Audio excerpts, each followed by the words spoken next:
Hello everyone, কেমন আছো তোমরা সবাই? আমি আছি মোটামুটি ভালো। তো আজকে আমি ল্যাম্ব চপ মেরিনেট করার ভিডিও দিচ্ছি। তো এই মেরিনেট আমি বিভিন্নভাবে করে থাকি।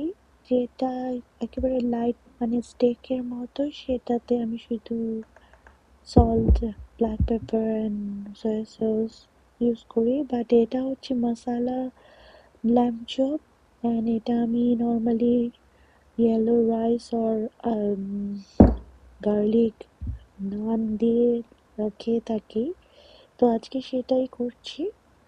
অ্যান্ড ম্যারিনেট করে আমি অনেক সময় 5-6 ঘন্টা রাখি, আবার অনেক সময় একদিনও রেখে দেই।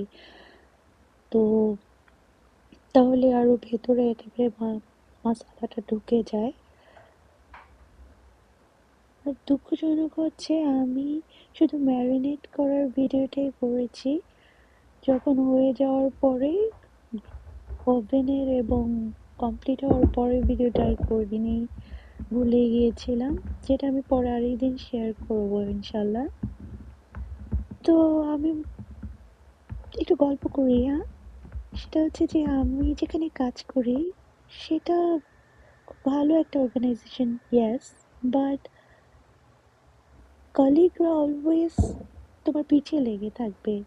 তো যারা ভাবো যে বাংলাদেশে শুধু কুটনামি হয় আর পলিটিক্স হয়, তা না কিন্তু। এখানের কলিগরা, ইভেন সে ছেলে হোক মেয়ে হোক, মেয়েরা তো স্পেশালি, বাট ছেলে মেয়ে বোথ, দে আর সো ইনসিকিউর। মানে মানে এটা বুঝি না আসলে কেন ওদের মধ্যে এত ইনসিকিউরিটি। ওদের তো আরো বেশি সিকিউর থাকার কথা। যাই হোক, দিস ইজ লাইফ। অ্যান্ড এই যে আমার ম্যারিনেটটা অলমোস্ট ডান, আমাকে বলবে কেমন হলো। আর thank you for watching me, please do subscribe, thank you so much.